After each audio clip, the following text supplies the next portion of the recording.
But predominantly what it means is the race is going to finish with a massive headwind that right towards the end turns to a crazy crosswind.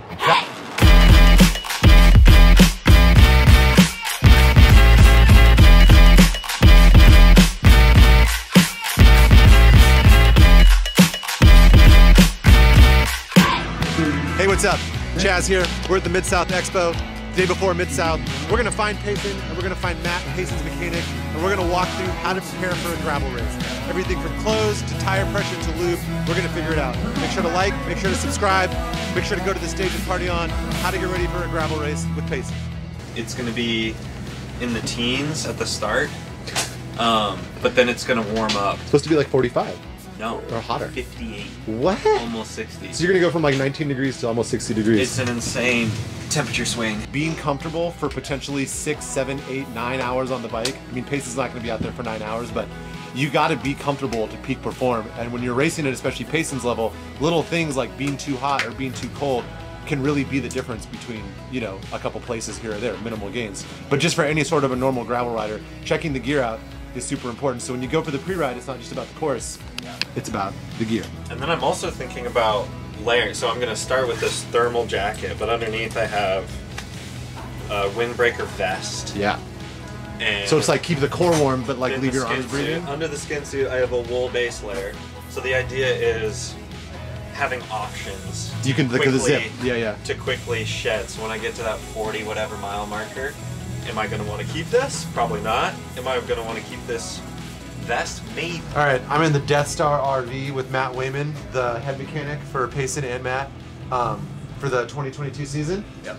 And Payson's getting ready to go do a pre-ride of the course, but we're going to kind of talk through what it takes to get a bike ready for gravel, and specifically some really gnarly, wet, muddy gravel. This is like kind of worst case, right? Totally. We're still trying to figure out what tires to run. That's just going to have to happen organically. Checking out and that's part of this pre-ride is like Payson's totally. going to pre-ride the course to then figure out kind of what tires is best suited for the course. This is the real deal. Absolutely. And you're gonna spray everything Payson? You're gonna spray Payson down, you're gonna spray his whole bike, you're just not gonna spray the rubber? Yeah. And then everything's just gonna fall? Pretty much bathe in it. Full application. Do you carry extra batteries? We are gonna have extra batteries. The batteries last so long in case, I guess one could, you know, if we lost one. Yeah. I've never heard of that. We're gonna have extra wheels. Oh, okay. Yeah, so we're gonna have tires, wheels set up, ready to go. Wait, so is this potentially gonna be like a cyclocross race where like mid-race he's like, I need new tires, or like, would you have a different tire setup on the extra wheels, or would it be the same tires? Yeah, we have different tires. Ooh, that's we are out here on the course. It is windy. The snow is melted. Well, I want to talk about this. This is insane. You just switched to Allied. This is the first big race on Allied. It is. So why don't you walk me through what you're rocking here? We have Zipp 303 Firecrest wheels. You can't really tell, but this is like also a sparkly decal with the new Zipp decals. Tubeless, 40C Rick Hughes tires, orange seal in there. Mullet setup, 46 big ring cork, 1050 Eagle in the back. Zipp LCL speed stem. Time Attack 12 pedals. The Jam, my personal favorite as well. 35 in the front, 38 in the rear. Yep. You thinking? Yeah. How did you come by that number?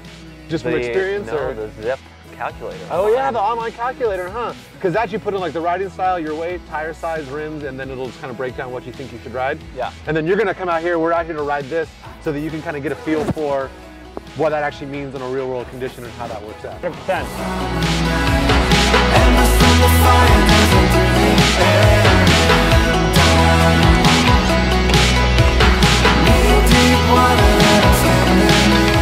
Absolutely. Looking at the weather conditions, looking at the forecast, checking the prevailing winds, like it sounds like it's a little bit too high tech, but that's really important when you're doing 100 miles in the wind.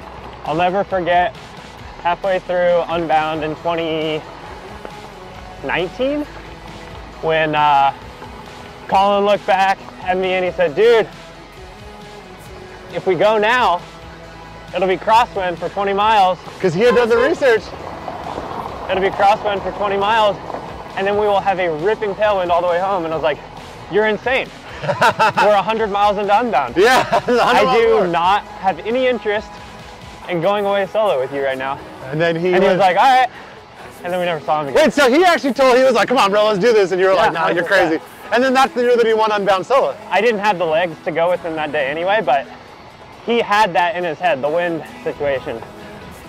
So that's something to consider, like when races are planning for races, not only look at the weather, look at the wind conditions. 100%.